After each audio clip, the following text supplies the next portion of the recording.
Bismillahirrahmanirrahim.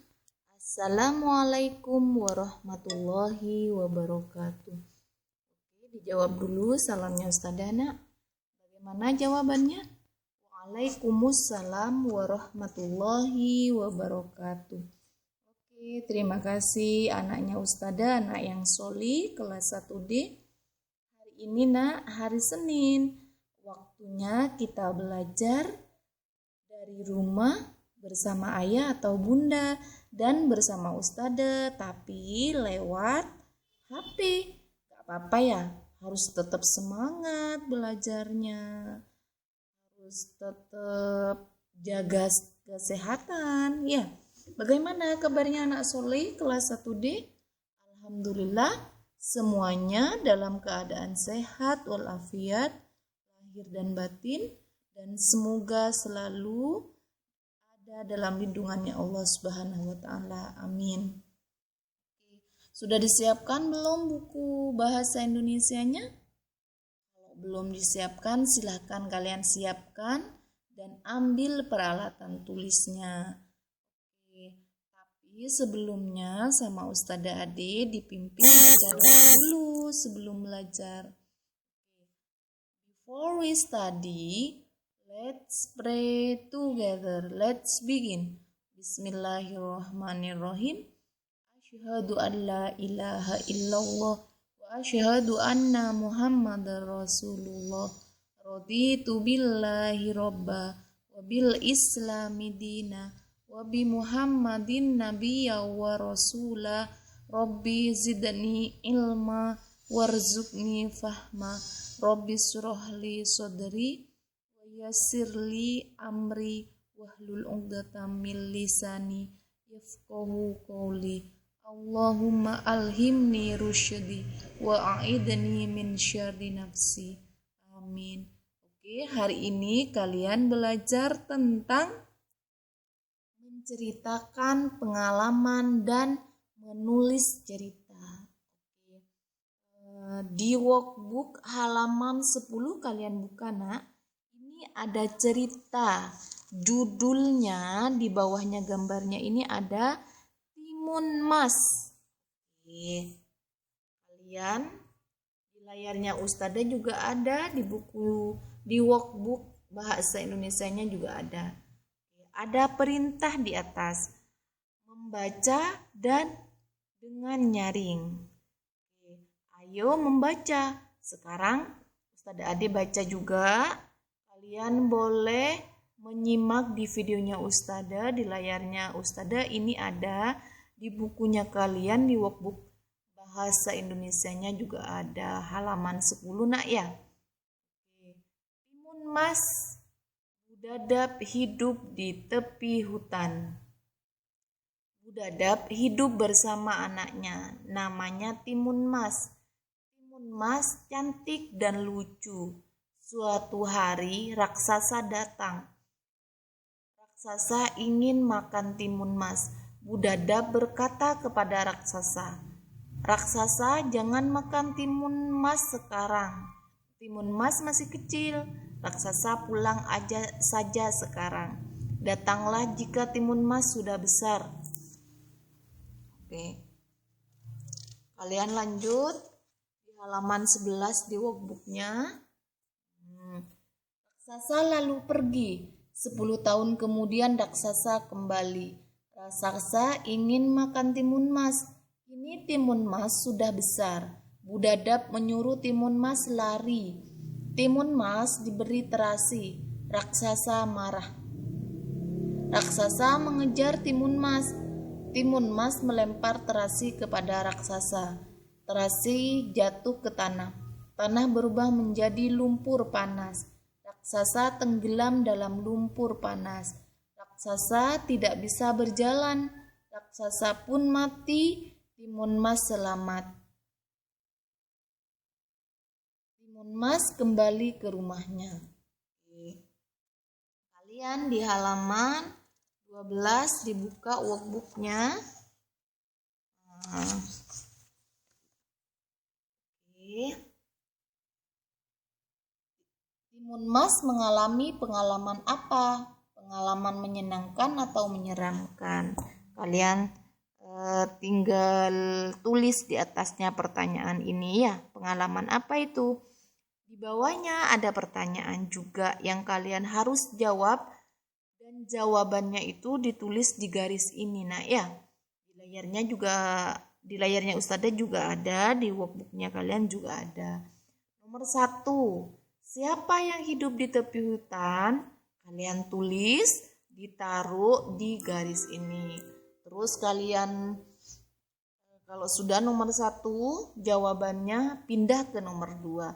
Siapa nama anak Budadap? Nah, kalian tulis juga, ditaruh di nomor 2 jawabannya apa. Kalau udah selesai pindah ke nomor 3. Nah, seperti itu terus sampai nomor 8 ya. Oke, dilanjut buka halaman 13. Ayo mengamati. Coba amati gambar di bawah ini. Tuliskan peristiwa yang dialami pada gambar. Ini ada gambar di halaman 13 ini. Kalian amati dulu nak gambarnya. Di dalam kotak ini ada gambar, kalian amati.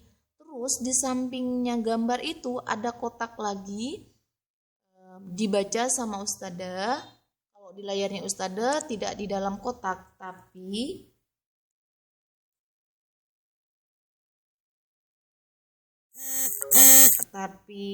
ada di sampingnya, ada kotaknya ya. Nomor 1, peristiwa yang dialami Dito adalah bertengkar dengan teman. Termasuk pengalaman apa nak? Menyenangkan, apa menyeramkan, apa menyedihkan. Jadi kalian tulis di garisnya itu di bawahnya. Terus kalian pindah ke nomor 2. Amati lagi gambar di nomor 2 di workbooknya ini halaman 13. Di bawahnya gambar setelah diamati ada pertanyaan. Kalian tulis. Terus bersama siapa ini Arya ini? Peristiwa yang dialami Arya dan teman-teman adalah di mana? Termasuk pengalaman apa? Kalian tulis. Lanjut sampai workbook halaman 14 juga tugasnya kalian sampai halaman 15 ya. Itu yang kalian harus jawab. Terus kemudian halaman 16 ini menulis cerita pengalaman. Urutkan gambar menjadi cerita. Ayo mengamati. Amati gambar-gambar ini. Gambar-gambar ini belum berurutan. Urutkan gambar sesuai dengan urutan cerita. Nah, di layarnya Ustazah ini nak, ada nomornya, tapi ini tidak berurut ya. Di layarnya Ustazah, di bukunya kalian ini ada nomornya, tapi ini tidak berurut nomornya. Ya. Berurut nomornya saja, tapi tidak sesuai dengan gambarnya. Jadi kalian caranya menjawab halaman 16 ini mengurutkan nomornya sesuai dengan gambar. Bukan mengurutkan nomornya, sorry. Mengurutkan gambarnya, walaupun gambar yang diurut ya, walaupun nomornya acak-acakan. Jadi kalian misalnya nomor berapa dulu karena gambarnya itu yang dilihat ya. Urutan gambarnya yang dilihat, nah bukan urutan nomor. Paham? Maksudnya Ustazah, urutan gambar bukan urutan nomor. Yang kalian harus tulis di kolom-kolom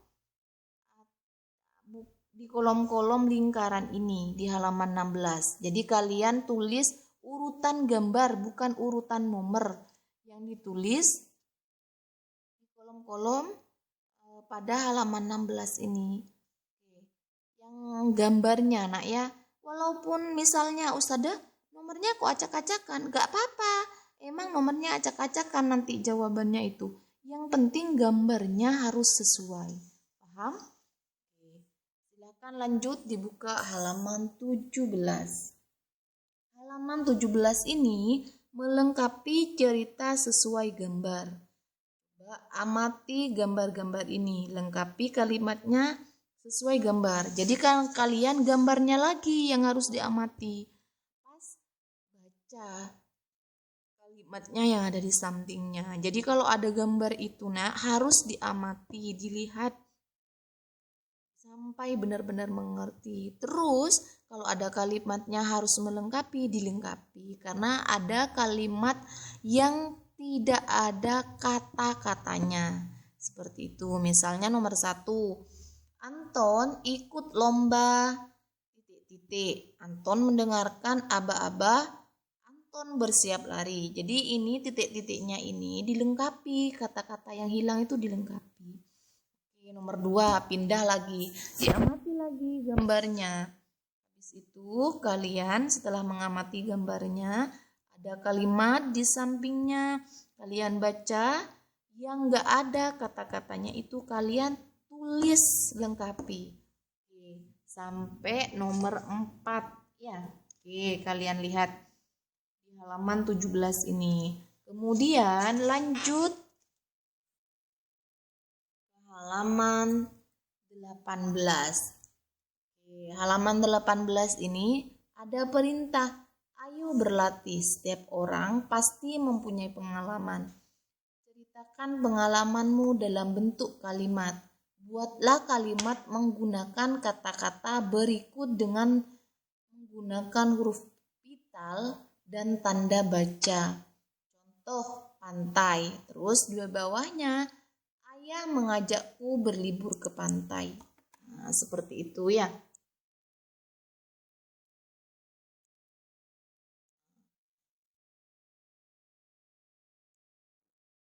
Nomor 1, ini ada kata juara. Caranya membuat kalimat itu, banyak kata-kata. Jadi kalau kata-katanya itu boleh lebih dari 3. Itu namanya kalimat. Kalau cuma 1 kata, itu bukan kalimat, namanya kata. Kayak gitu. Terus kalau membuat kalimat itu harus ada kata yang sudah ditulis, misalnya kayak di bukunya kalian atau di layarnya Ustadzah kayak gini, juara. Ini kalian buat kalimat yang ada kata-katanya, terus kata juara ini ditulis kembali di kata-kata tersebut itu yang menjadi kalimat tuh ditulis kembali. Kata-kata itu berapa? Boleh berapa? Harus lebih dari 3. Kayak gitu. Misalnya, aku pernah juara 1. Itu namanya kalimat. Karena apa? Sudah lebih dari 2 kata. Atau sudah 4 kata. Atau sudah 3 kata. Caranya menulis di mana? Kalian tulis di garis ini. Di tengah-tengah di garis kecil. Tulisannya yang rapi, yang bagus. Ini kok ada 2 Ustadzah garisnya. Ini hanya persediaan jika tulisanmu besar-besar atau tidak cukup. Jadi kalian tetap menulis 1 garis aja kalau misalnya sudah lebih dari 3 kata atau 2 kata. Seperti itu. Itu namanya kalimat ya. Oke, silakan. Yang kedua, nomor 2. Nomor 2 ini kata sepeda. Jadi kalian buat kalimat yang ada kata sepedanya. Seperti itu. Jangan lupa jika ada nama orang, depannya itu harus menggunakan huruf kapital. Dan di belakangnya kalimat itu harus ada tanda baca. Misalnya titik seperti itu. Atau kalau masih mau dilanjut ada kalimat sesudahnya, dikasih koma dulu seperti itu. Baru kalimat yang kalian mau tulis seperti itu. Oke, silakan kalian kerjakan sampai halaman 11. Dikerjakannya itu sampai nomor 5 yang membuat kalimat. Oke, semoga apa yang dijelaskan Ustadzah ini kalian semua mengerti, paham. Jika kalian tidak paham, tidak mengerti, tanya ke ayah atau bunda. Tapi bukan berarti menanyakan jawaban ya. Harus berusaha mikir sendiri, menjawab sendiri. Ustadzah pesankan untuk kalian, jangan lupa tetap jaga kesehatan, yang semangat belajarnya. Sholatnya harus tepat waktu, diusahakan dari sekarang belajar sholat. Dan ngaji pun walaupun sekolah libur harus diistiqomahkan biar tidak lupa ngajinya. Belajarnya juga sama, tidak perlu diingatkan terus sama mama, sama ayah, sama ustadzah ya. Jadi harus punya keinginan sendiri, apalagi sebentar lagi kalian mau naik kelas 2. Ustadzah cukupkan, terima kasih anaknya Ustadzah, anak kelas 1D, anak yang soleh. Assalamualaikum warahmatullahi wabarakatuh.